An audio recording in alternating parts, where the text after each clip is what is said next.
Très bien, alors je pense que nous pouvons débuter. Alors bonjour à toutes et à tous. Merci d'être présente pour notre webinaire Parole d'acteur dédié au secteur PDS. Alors je suis Gwenaëlle Renaud, chargée de communication au collectif.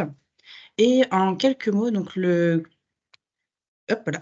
Donc, le collectif est une association créée en 2021, mais c'est depuis 2017 que cette fédération travaille ensemble autour des enjeux de la transformation numérique des systèmes d'information et des services numériques en santé.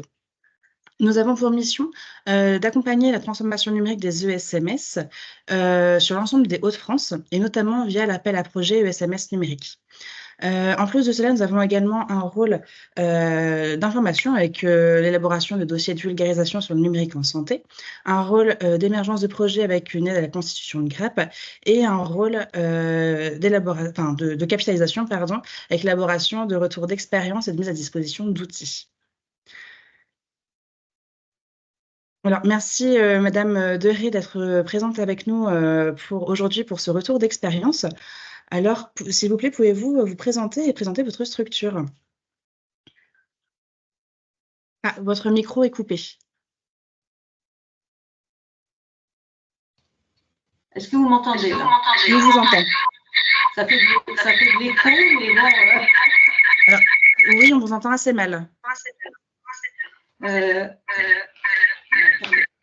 Je vais essayer autre chose.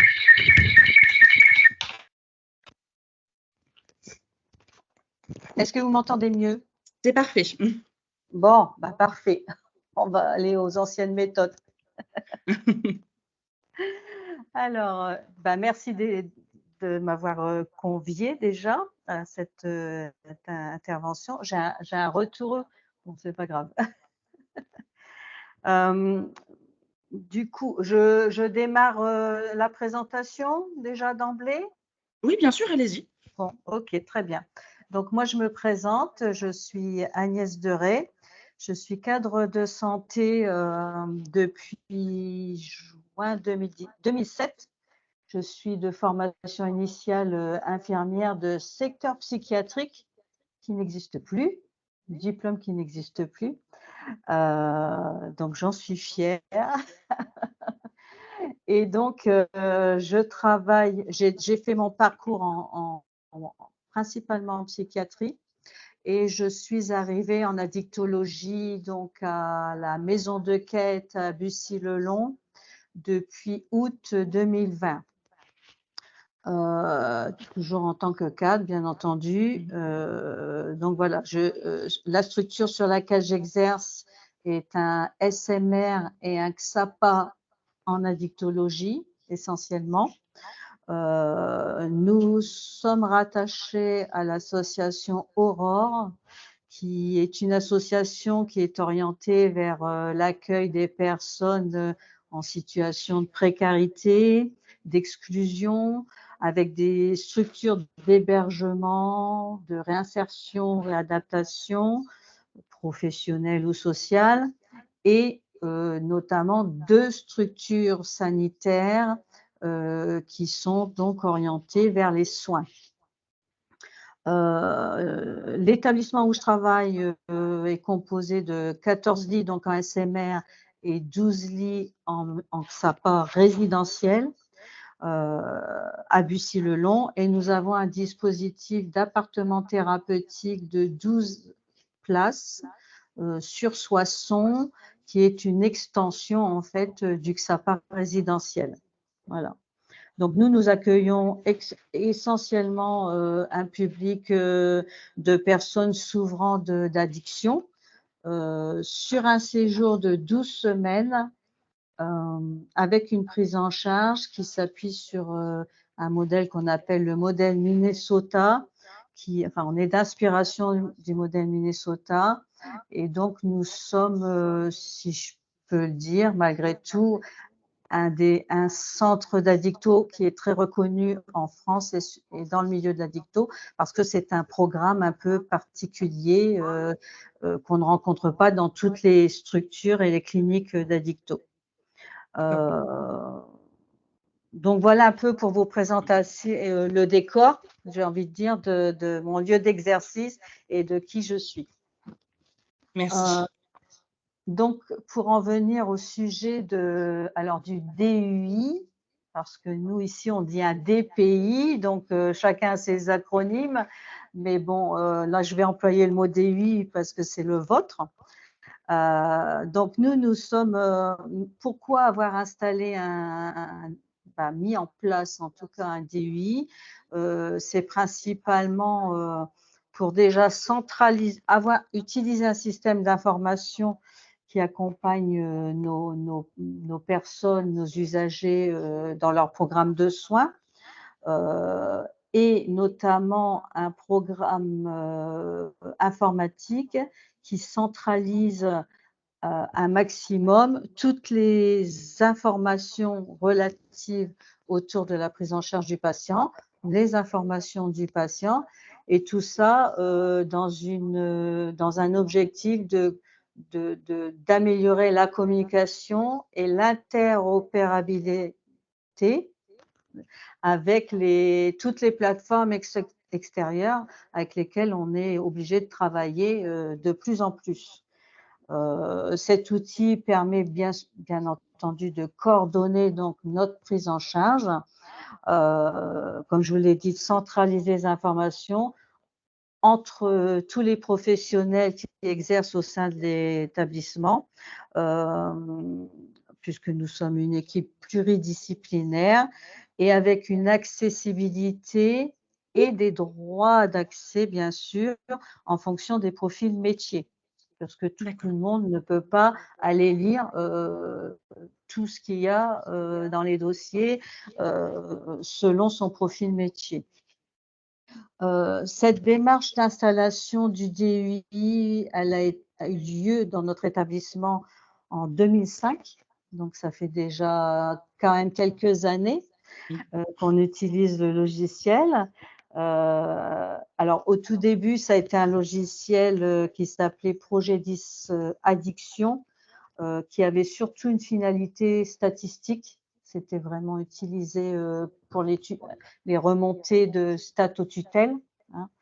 Ensuite, en 2014, il y a eu la mise en place des télétransmissions de facturation de séjour pour tout ce qui était versant sanitaire, parce que le médico-social n'était pas impacté, n'avait pas les mêmes modalités de fonctionnement et les mêmes demandes des tutelles non plus, puisqu'on a quand même deux entités de tutelle qui nous régentent au sein de l'établissement. Donc, transmission des facturations de séjour pour le SSR, donc mise en place d'un DUI qui s'appelle Osiris, qui est fourni par Evolucare, et donc d'une plateforme GapFirst, une plateforme administrative pour gérer un petit peu tout le côté administratif du patient, la gestion administrative du patient. Donc ces deux logiciels ont une passerelle entre eux, c'est-à-dire qu'on fait une admission administrative, c'est la première chose qui est faite informatiquement, qui se déverse pour certaines données dans le dossier du patient. Il y a vraiment, de toute façon, c'est nécessaire d'avoir une passerelle entre les deux. Ce qui fait que notre XAPA, côté médico-social, a bien sûr bénéficié de cette mise en place, puisque au sein de notre établissement, que ce soit les patients du côté sanitaire ou les patients du côté médico-social, bénéficient de la même prise en charge, de la même manière. Donc, tout ce qu'on fait au niveau qualité, qui est voilà, tout ce qui tourne autour de la certification, comme on le connaît dans le sanitaire, bien sûr, est au profit du médico-social. Donc, on peut dire que nous, au niveau de l'association, on est très avancé, j'ai envie de dire, sur toutes ces démarches au niveau de notre structure médico-sociale. On a d'ailleurs passé l'évaluation l'année dernière, qui s'est très bien passée, puisqu'on répondait à tous les critères et les attendus de l'évaluateur. D'accord. Donc du coup, pardon, j'avais une question? Non? Ah, non, non, Ah allez-y, non, continuez. pardon. Mais comme j'ai des échos, alors je vais peut-être un peu bafouiller parce qu'en fait j'ai mon retour en tête à chaque fois, mais c'est pas Ouais, bien grave. sûr. Et donc l'établissement de ce fait s'est engagé dans un programme qui s'appelait, enfin qui s'appelait au départ Open, pour aider les établissements à informatiser, leurs dossiers patients, qui maintenant s'appelle SUNS, hein. C'est tout ça est comment, orchestré par les ARS, hein. Et ça, c'est depuis 2020. Donc, au niveau, on va dire, développement et digitalisation, des outils, voilà, on est vraiment dedans depuis quelques années. Donc, heu, donc voilà. Heu Donc voilà pourquoi, en tout cas, l'objectif de la mise en place, d'un dossier patient. Donc, je répète, donc, centralisation, coordination, voilà, accessibilité à tous les professionnels. À un même endroit, on a toutes les données concernant un patient. Donc ça, c'est quand même, un grand gain de temps. Je vais y arriver, voilà. Et donc, tout le monde apprécie d'avoir ces outils. Après, on s'habitue. Les risques avec ce type d'outils, bien sûr, ça peut être, la perte de données, en cas de coupure de courant, cyberattaque, défaillance du prestataire des fois, hein, au niveau des serveurs, donc ça, c'est des problèmes, auxquels on peut être confronté. Bien entendu, on a des procédures, qui nous garantissent, j'ai envie de dire, un maximum d'éviter de perdre des données. On a des procédures en mode dégradé. Alors bon, ben, le mode dégradé, il est simple, ça veut dire qu'on revient à la version papier, et que dès qu'on a le DUI qui redevient opérationnel, on ressaisit un maximum les données, pour avoir, tout qui se retrouve dans le dossier du patient. Donc voilà un peu dans les risques, j'ai envie de dire. Alors on a subi une cyberattaque pour le coup l'année dernière. Je peux vous dire que ça a été, quand même, alors fort heureusement on a rien perdu, mais on a été, quasiment 3 semaines, sans pouvoir utiliser, nos outils informatiques parce qu'il y a pas que le DUI, mais c'est quand même, voilà, et puis on sait que ce soit les établissements de santé, ou même les entreprises, enfin les attaques, par le net, il y en a de plus en plus, hein.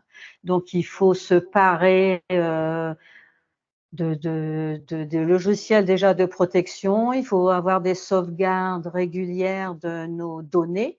Nous, elles sont toutes les nuits, il y a des sauvegardes sur le serveur. Et puis, il y a aussi tout ce qui est gestion, des mots de passe et tout. Enfin voilà, il faut, c'est une culture, hein. C'est une nouvelle culture qu'on a dans les établissements. Mais voilà, on s'adapte au fur et à mesure.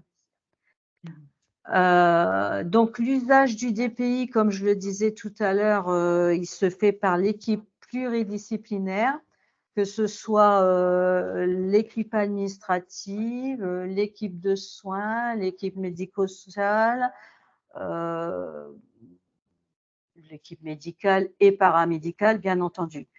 Donc chacun a un profil métier. Quand on installe un dossier informatisé, on définit les métiers que l'on a au sein de l'établissement et on détermine au sein de ce profil, pardon, heu, de quoi vont avoir besoin, les professionnels dans le dossier informatisé. Mmh. Heu, Par exemple, moi je vais vous l'expliquer. Par exemple, le dossier médical n'est accessible que par l'équipe infirmière. C'est-à-dire que l'équipe paramédicale, enfin pardon, pas paramédicale, médico-sociale, éduc, conseiller en addicto, pas, enfin, on a d'autres sophrologues, psychologues, assistantes sociales, n'ont pas accès aux données médicales, au sens propre. On a bien sûr des temps d'équipe pour discuter des prises en charge et on donne les éléments s'il y a besoin d'en donner, mais ils ne peuvent pas aller voir médicalement ce qu'écrit le médecin.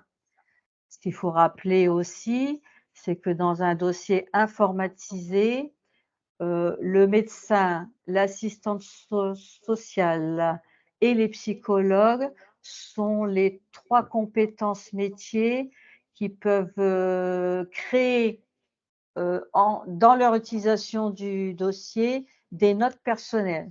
C'est-à-dire que ces notes personnelles ne sont pas visibles du reste de l'équipe, elles ne sont qu'aux professionnels qui les créent. Sauf s'il donne accès, lui peut donner un accès à certains professionnels. Mais ce sont des professions pour lesquelles il y a une confidentialité de certaines données qui des fois qui ne peuvent être levées que par un juge, il faut le savoir. Donc du coup, c'est pour ça que l'on a défini les différents accès aux différents corps de métier. Voilà. Du coup, une fois qu'on a fait ça, alors ça, c'est un travail qui se fait en amont, hein, quand on installe un dossier informatisé. Il faut savoir qu'il y a un gros travail de préparation en amont. Hein, c'est pas le prestataire qui arrive en disant ben, je vous l'installe. On a déjà défini en amont les profils, les accès, les formulaires, enfin, tout ce qu'on a à créer dans un dossier et qui doivent répondre à notre pratique quotidienne. Hein, parce qu'on essaie toujours de demander des adaptations en fonction de nos pratiques. Parce que quand on sort d'un dossier papier qu'on a utilisé pendant X années, on essaie de coller le plus possible à la réalité d'utilisation antérieure. Parce que sinon, c'est très compliqué pour les équipes. Déjà, c'est une grosse avancée de passer du papier à l'informatique. Donc, il faut se familiariser avec l'interface, avec l'outil. Et puis, il faut qu'on s'y retrouve, parce que sinon, c'est très compliqué. Donc, du coup, il y a tout un travail préparatoire qui peut prendre des mois avant d'installer un dossier informatisé. Moi, alors, à Bussy, il était déjà installé, mais j'ai travaillé sur d'autres structures auparavant où, à 2 reprises, j'ai dû être sur le développement et l'installation d'un dossier informatisé. C'est vrai que c'est quand même, il faut bien l'organiser, hein, parce que sinon les équipes peuvent être vite, déstabilisées par rapport à ça. Donc ça se prépare beaucoup. Voilà. Donc après, chaque professionnel a accès bien sûr à son à son profil. Alors bien sûr, identifier un mot de passe, hein, ça c'est le prérequis, j'ai envie de dire, qui ne doit pas être prêté ou communiqué parce que ou affiché sur l'écran, du PC. Enfin voilà, ça c'est des pratiques qu'on voit un peu partout. Et donc, il accède à au dossier du patient, pas à son dossier, au dossier du patient, et il va utiliser à l'intérieur tout ce qu'il a utilisé pour sa pratique au quotidien, hein, que ce soit les observations, l'agenda pour mettre les rendez-vous, l'infirmière qui va valider ses médicaments, enfin voilà, tout ce qu'on peut retrouver dans une pratique habituelle. Ce qui est bien aussi sur le DUI, c'est que, alors on l'avait aussi avec le papier, avant on allait chercher des dossiers aux archives quand un patient revenait. Ben là, l'avantage, c'est que la DUI, on a tout de suite les antériorités des hospitalisations et donc on peut avoir accès aux données assez facilement. Donc ça, c'est quand même un plus et c'est un grand gain de temps, hein. Donc c'est quand même une belle avancée. Qu'est-ce que je peux vous dire? Bien évidemment que l'informatisation, c'est bien sûr une modernisation des outils, hein, puisque le numérique occupe une place de plus en plus importante, que ce soit au travail ou dans la vie privée. Donc, tout est sur plateforme, tout est informatisé, tout passe par le net. Donc, c'est vraiment une modernisation de nos pratiques. Et puis, c'est également une traçabilité, puisque tout ce qui est inscrit, tout ce qui est fait dans un dossier patient, même une consultation, tout est daté, horodaté, et donc c'est quand même aussi une belle avancée, parce que quand on a besoin des fois je vous prends par exemple le cas d'un signalement d'événement indésirable, par exemple. On va dans un dossier, on va tout retrouver. Si on veut retracer la genèse de l'événement, l'analyser, en chercher les causes et quels sont qu'est-ce qui n'a pas fonctionné pour que cet événement n'arrive pas. Et forcément, dans le dossier du patient, on va retrouver tout ce qui s'est passé, date, heure, qui, et ça nous aide aussi grandement dans l'analyse des événements indésirables. Donc, c'est aussi un outil qui sert à ça, pas seulement à compiler des données, mais il est aussi utilisé quand on en a besoin au niveau qualité, pour le coup. Hein.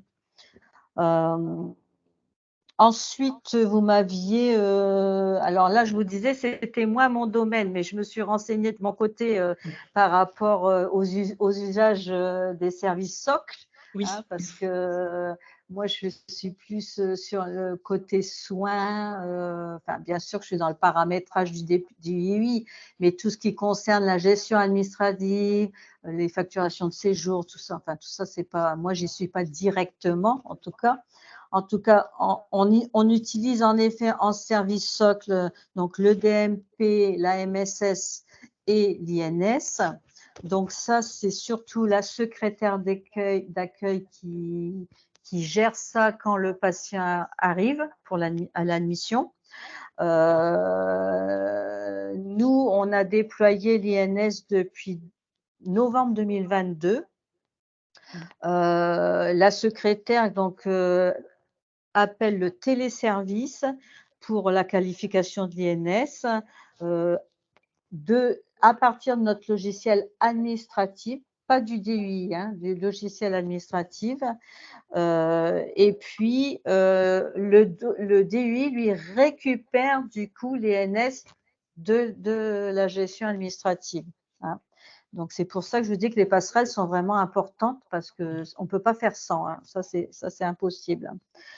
Le DUI, lui, notre DUI, lui, il se connecte au DMP, donc puisqu'on a un certificat qui nous a été fourni par notre serveur, ce qui permet du coup de réaliser une authentification de notre établissement et d'alimenter le DMP du patient.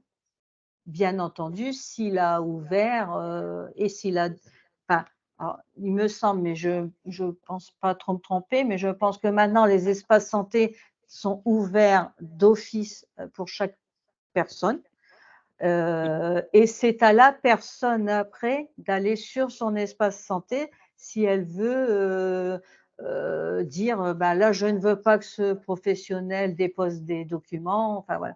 Ça nous appartient à nous, en tant qu'utilisateurs de nos dossiers de santé, de réguler ce qui se passe dedans.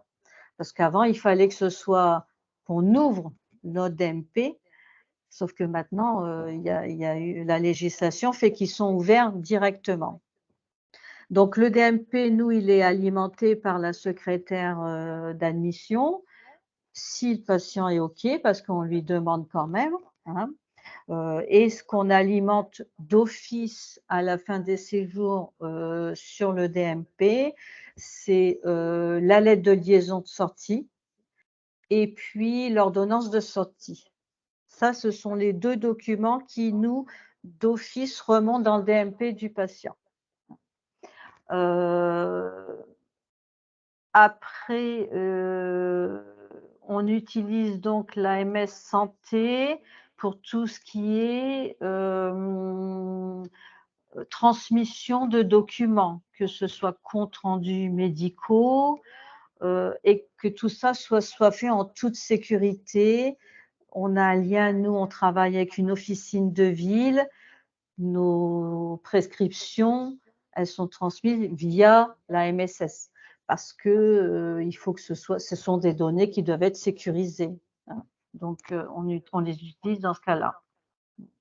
Bien et puis, bien évidemment, on explique à nos patients, à quoi sert cet espace santé parce que certains ne savent même n'y ont jamais été même, donc on leur explique aussi, à quoi ça sert, pour qu'ils puissent après l'utiliser et retrouver aussi, leurs documents. Même si on leur en donne une version papier à chaque fois qu'ils sortent, hein, et qu'on l'envoie en parallèle au médecin référent et voilà, hein. C'est en plus. Les impacts, de la mise en place d'un DUI sur, les impacts organisationnels, je dirais que ce sont, bah, des difficultés techniques parce que tout le monde n'est pas toujours à l'aise avec l'outil informatique, hein. Ça forcément, c'est quand même, on a toutes les tranches d'âge, j'ai envie de dire. Donc les jeunes, mais pas toujours, ceci étant. On part du principe qu'ils sont familiarisés avec les outils informatiques, mais pas toujours. Donc c'est vrai que c'est à ce niveau-là, bah, il faut apprendre, hein, voilà. Et puis plus on le pratique, plus on arrive à le maîtriser. Parce qu'au niveau culturellement, des personnes qui ont 50 ans n'ont pas la même, utilisation de l'outil informatique. Et puis bien sûr, c'est les résistances au changement. C'est pour ça que je vous disais tout à l'heure, ça se prépare en amont, ça se travaille avec les équipes. Moi, chaque fois, j'ai travaillé sur des projets de déploiement de DPI, enfin DUI. On a eu d'abord, nous, en tant qu'encadrants et quelques personnes qui étaient d'accord pour être référents informatiques, heu, à préparer, bah, tout ce que je vous disais tout à l'heure, définir les profils, paramétrer, comment créer les formulaires à l'intérieur du dossier. Enfin, tout ça, c'est un gros, gros travail de fourmi en amont, pour que quand on se présente devant les équipes, on ait déjà, nous, une maîtrise, déjà, et puis, qu'on présente un outil qui soit, alors réajustable parce que rien n'est jamais figé, qui, si, des membres de l'équipe disent: «Bah, moi, j'aurais bien aimé qu'il y ait ça», bah, on peut encore le faire, mais du coup, qui réponde le plus possible et qui soit le plus proche possible de la pratique et le plus facile d'utilisation.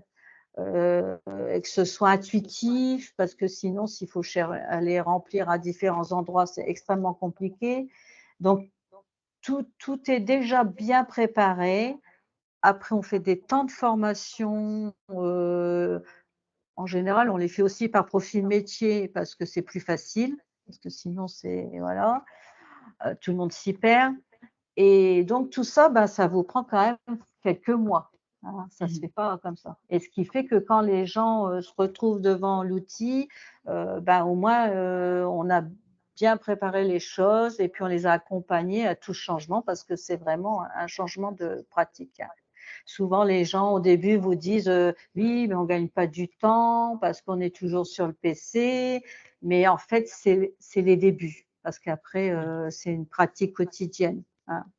Donc du coup, c'est vrai l'accompagnement au changement, il est important.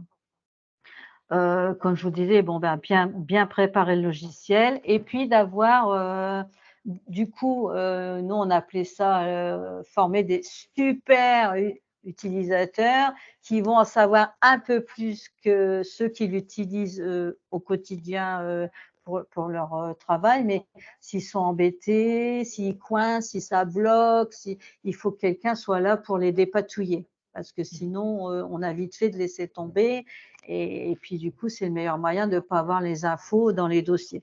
Donc, on est souvent quelques-uns à être super utilisateurs, puis dire bah là, je peux pas ouvrir, mon mot de passe il est bloqué, enfin voilà, ou ben on aimerait bien avoir un formulaire qui mentionne ça, ça y est pas, donc il faut retourner dans la création du formulaire.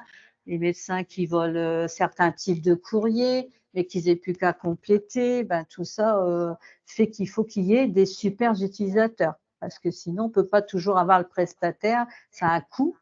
Donc voilà, et voilà.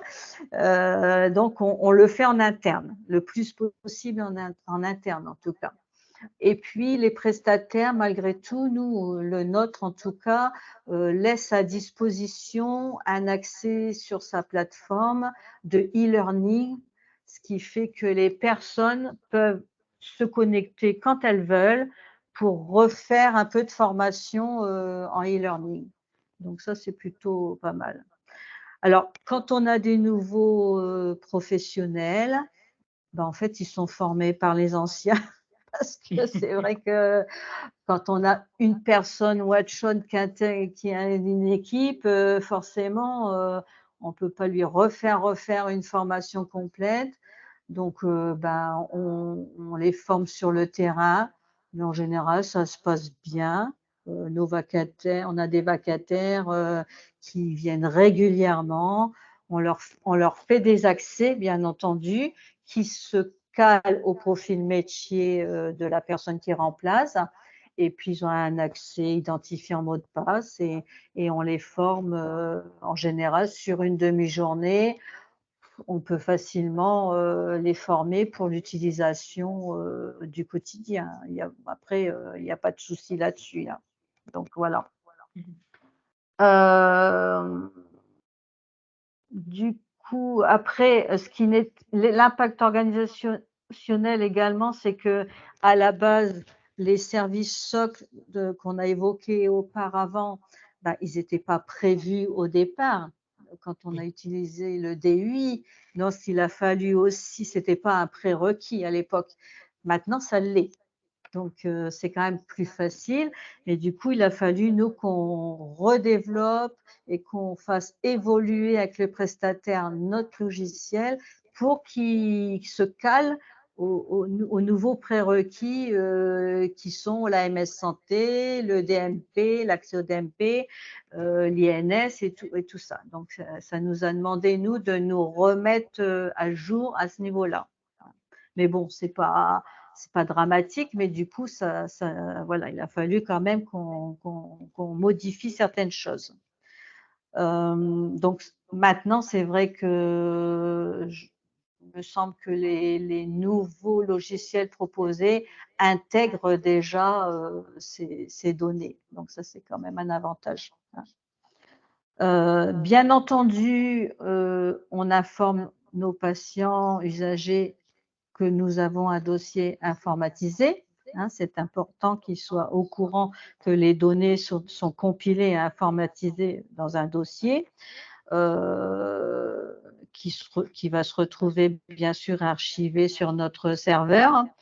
Quand un patient du coup demande à avoir accès à son dossier, puisque c'est son droit, bien évidemment, ben, on va sur le dossier informatisé, on l'imprime. Hein. Il y a une version paramétrée d'impression du dossier sur demande du patient. Alors bien sûr, il faut faire attention parce qu'on ne peut pas imprimer, par exemple, je vais vous donner un exemple de la validation des administrations de traitement. On peut se retrouver vite avec 100 ou 200 pages. Voyez, alors ça, c'est des choses qu'on ne va pas valider parce que tous les jours, l'infirmière, elle administre les traitements. Donc, on ne va pas imprimer tout ça, ce qui ne servira à rien au patient de savoir que, voilà, sauf si c'est quelque chose, il veut des infos liées à l'administration. Mais en théorie, ce n'est pas là-dessus que les gens veulent avoir accès. Ce n'est pas sur ce genre de données, en tout cas. Donc, voilà.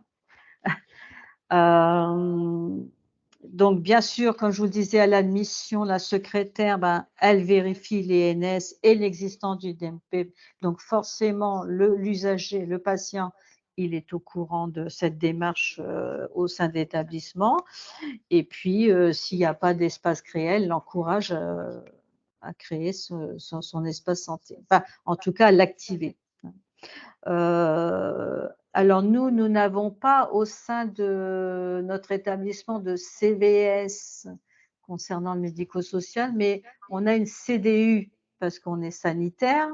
Donc en fait, notre CDU, elle gère aussi les problématiques du médico-social. Donc voilà, nous c'est un peu compliqué, mais bon, en fait, on privilégie les instances du sanitaire, puisque de toute façon, c'est une obligation pour nous, et ben, on les met au profit du XAPA, hein, ça c'est clair. Hein. Donc voilà. Donc on a une CDU avec un président de CDU qui est à la tête d'une association d'usagers. On fait des réunions tous les 3 mois à peu près, et puis notre président de CDU fait également une permanence tous les 2 mois auprès de nos patients, ce qui fait que bon, s'il y a des réclamations, s'il y a des choses, en général, ça passe pas au travers, quoi. Ça remonte systématiquement au niveau de la direction.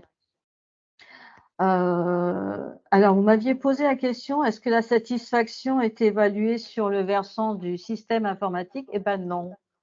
Donc, je retiens cette question, cette interrogation, parce que je me dis qu'en effet, on n'a pas pensé dans notre questionnaire de satisfaction à ajouter une question sur ce sujet. Et je pense qu'on va le rectifier pour le coup, parce que ça nous donne une piste d'amélioration, en tout cas sur l'évaluation de la satisfaction de nos patients. Donc, et puis comme on a de plus en plus d'outils informatiques, c'est vrai que même au profit des patients au sein des établissements, je pense que c'est une question qu'il faut mettre à l'ordre du jour dans notre questionnaire de satisfaction. Donc, je vous en remercie pour le coup. Je vous en prie. Donc voilà, je pense que j'ai balayé un peu tout ce que vous vouliez évoquer autour du DUI. Mais peut-être avez-vous des questions? Est-ce que c'est clair? Est-ce que ça répond à vos attentes? Alors, pour moi, c'est très clair. Alors, j'aurais juste une dernière question. Alors, quel conseil pourriez-vous donner à un établissement qui souhaite développer ces mêmes usages? C'est C'est des conseils que vous pouvez donner pour un établissement qui souhaite développer ces mêmes usages. Bah, comme je vous le disais tout à l'heure, il faut vraiment bien penser, il faut vraiment avoir une équipe projet, hein, déjà à la base, qui va réfléchir, qui va déjà consulter différents prestataires, faire des appels d'offres, hein, ça c'est clair, ça passe par là, parce que comme je vous dis, il y a un coût aussi, hein, c'est quand même un coût assez élevé.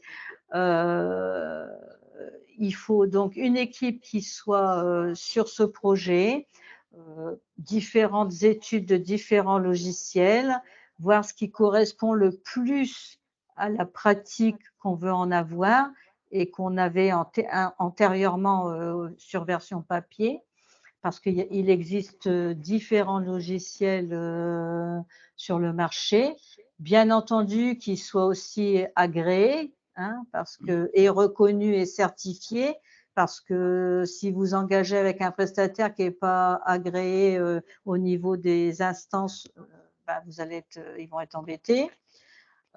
Et puis, une fois que ces études sont faites, eh ben, avec le prestataire, cette même équipe, peut-être en rajoutant certains super utilisateurs, comme je disais, parce que on peut faire un peu un travail de groupe aussi, avec prendre différentes personnes des équipes pluridisciplinaires, selon les profils métiers, pour savoir ce qu'ils en attendent également de l'outil informatique. Ça, c'est important.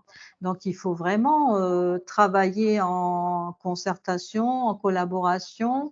C'est vraiment un travail d'équipe pour que le produit fini, bah, tout le monde l'utilise sans être réfractaire au changement, j'ai envie de dire, parce que ça va répondre aux attentes de chacun. Donc, c'est c'est pour ça que je disais, en général, c'est une bonne année de travail, hein, sur ce type de projet, entre le choix du logiciel, la réflexion d'équipe sur comment on veut que ce logiciel il se présente aux utilisateurs. Ce qui est important aussi, c'est le service, entre guillemets, service après-vente, parce que ça aussi, quand on se retrouve en carafe devant un logiciel qui ne veut pas fonctionner ou avec lequel on a des déconnexions régulièrement, ou enfin, des fois, s'il y a trop d'utilisateurs, bah, ça ralentit tout. Enfin, parce qu'il y a aussi toute une partie technique, beaucoup plus technique, qui est quand même qui demande d'avoir un accompagnement. Il y a tout ce qui est en lien avec la Wi-Fi, parce que dans un établissement, il faut que ça passe, les connexions elles passent partout. Tout ça, on n'y pense pas toujours, mais et voilà, tout ce qui est aussi sauvegarde des données, est-ce que ça va être externalisé, est-ce que ça va être en interne? Enfin, tout ça sont des réflexions techniques qu'il y a à avoir en amont et qu'il faut bien préparer. Parce que quand on l'installe, le logiciel, il faut que tout le monde soit prêt à l'utiliser, quoi. Alors, après, il y a un temps d'adaptation, un temps de maîtrise de l'outil, mais bon, si c'est bien préparé en amont, si les personnes sont là pour accompagner sur le terrain, en général, ça se passe plutôt sans encombre, hein. Mais il faut vraiment avoir bien préparé en amont, en fait. C'est ce qui est important, je pense. Très bien. Merci beaucoup. Merci à vous. Donc, merci pour ce témoignage très, très intéressant. Donc, nous vous avons mis voilà, sur le support quelques dossiers de vulgarisation, donc notamment sur les services socles. Donc le DMP, la MSS, l'INS et un quatrième sur le RPPS, RPPS+. Donc ce support, donc bien sûr, on va vous l'envoyer.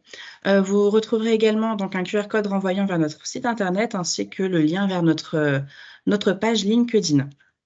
Donc voilà. Et si vous avez des questions, donc n'hésitez pas à nous contacter. Donc ma collègue, Madame Laurie Wagnon, qui est chargée de mission transformation numérique, ou bien moi-même.